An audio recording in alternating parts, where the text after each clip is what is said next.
Welcome to episode 2 of Madoka Magica Review. So, before we start, I forgot to mention this last time, but I'm pretty sure Madoka is pretty fucking rich. Uh, and and so I find it kind of interesting that in the first episode they kind of tease their one pompous friend, which I have a whole thing to rant on about her this episode, um, about being rich. But in this episode, Madoka's friend is like, oh man, eh, maybe it's hard for us to wish because we have everything. We're so privileged. And two, we see fucking Madoka's bathroom, which is about the size of a standard American middle class suburb front room. It's giant. It's way too big for any practical person to utilize. We see it. It's a giant fucking glass room. It's just way too big. This family's privileged, which is probably why the dad's allowed to be single. I take back what I said last time about it being pretty progressive that the dad's single. This is a fucking unfair society. This is some upper cruster, one percenter family. They're the bourgeoisie. Fucking disgusting. I really hope Madoka's Magica, her what's it called? Her wish. That's what the word is. Wish. Um, is to spread communism. I hope she's just like, my wish is to spread equality for the czar, and then she becomes like the new Lenin. Hmm. That sounds pretty cool. That's what I'm predicting it's going to be, at least.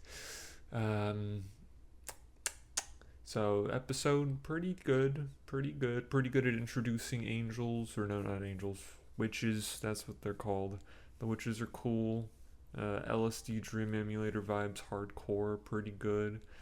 Whenever I saw screenshots of witches before, I was like, wow, so they're not actually a thing in this show. This is just a symbol. No, it's actually just that. It's really interesting. I love the melding of art styles. It's kind of like that classic Amazing World of Gumball. Pretty good.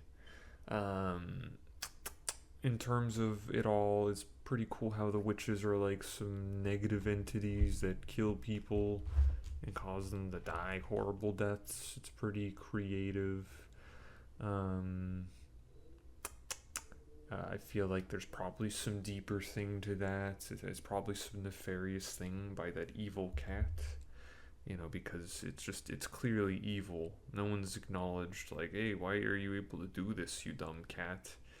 Like, who's the one giving out curses, eh? Hmm? Hmm?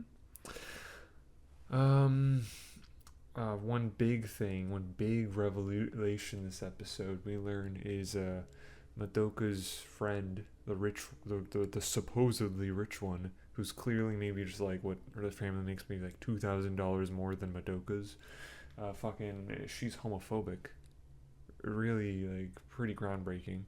The show decides to be an LGBT Q plus centerpiece, and it decides the second episode they're gonna immediately have the contrast to that. She's like the antagonist to the actual the deeper plot. You know how some stories have like two plots. There's like the plot you can easily digest, the magic girl stuff, and then the underlying plot is like, oh, Madoka's a lesbian. So the surface antagonist is the witches, but the deep antagonist is that one friend, because she's homophobic. So I think that's really interesting. A really subtle way of carrying the story, really progressive. Um, yeah, I think it's kind of outrageous how that one girl has magic guns. I thought guns were illegal in Japan. Huh? So, kind of strange. Kind of contrasting themes, you know. What else? I'm trying to think. Uh, what was it? Oh, Soul Gems, pretty good Skyrim reference right there, you know? I feel like the Soul Gems are also probably a really big caveat. Uh, I bet you can't even use them for jewelry or anything. Like, where does she even keep it? Does she just put it in her pocket?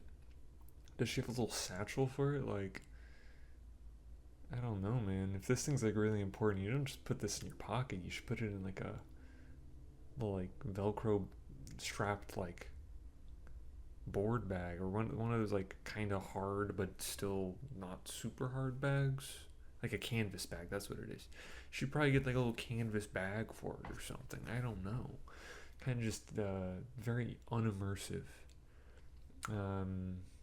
Yeah, I feel like Madoka really took the L in this episode for me. Just realizing how privileged and rich she is, and the fact that she hasn't already donated all of this money away. I don't know. It's just like, I don't know. She's kind of irredeemable. Like I said earlier, she's like she's the bourgeoisie. Like like the Tsar's family, she should get shot. Like Anastasia, she should get shot. Okay, that's all I'm saying. Um, yeah, really just not an altruistic person at all. That's all. That's all I'm saying. So yeah, that was my review of episode 2. I'd give it a 7 out of 10. Pretty decent. Um, More interesting than the first one. Because it was more engaged. It's trying to sell, or it's not the. It is what is the word for it? It is actually doing its creative stuff now, because it's no longer trying to pitch the show to you.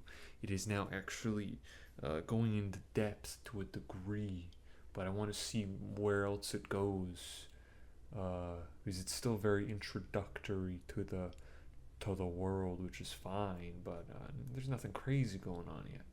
So I look forward to seeing what happens next time on Madoka Magica.